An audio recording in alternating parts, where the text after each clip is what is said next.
I do and allow as a dog mom that people may find controversial. I let both of our big dogs sleep on our bed, always have done since my girl was a puppy, and the boy, he just grew up being allowed to.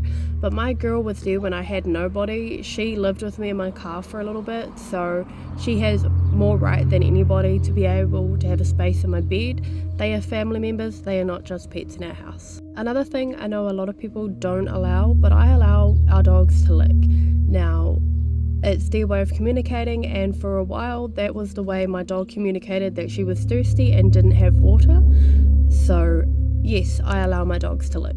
Our dogs are also our safety, so I do not tell off my dogs if they are barking at somebody close to the house. Unless it is a kid, I will call them back, but 9 times out of 10 if they're barking somebody walking close to the property, they're allowed to bark. They don't get told off. They will get praised, because at the end of the day, if they were to enter our property, they've let us know they're there and it's our protection. They are also allowed human scraps, so after our kids are finished eating, my son hands his scraps to our dog, and that is fine. This one people find very controversial, but if my dog does not like you, I don't like you, I would barely ever give you a second chance, because I trust my dog.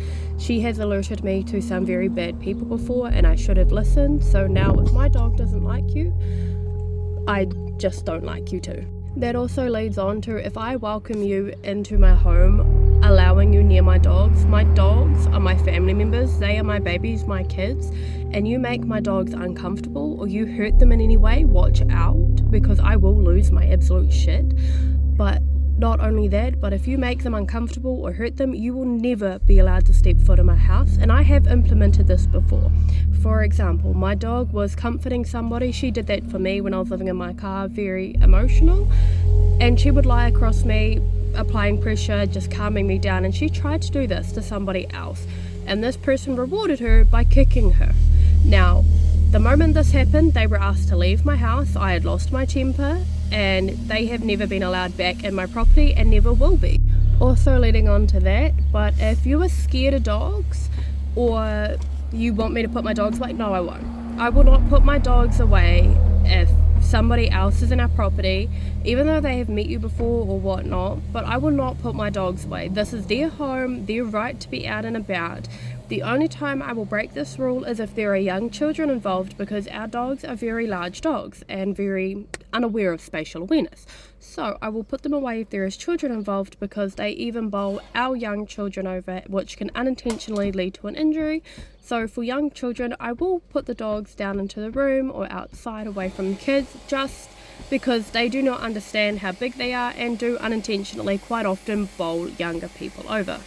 Now, I know a lot of these can be quite controversial, but that's just how I raise my dogs, and it's worked out. I have 2 very loyal, loving dogs, but it doesn't work for everybody, and I understand that, and not everybody has been in a situation where their dog has literally saved their life, whether it's from mental health or whether or not it's from an actual person.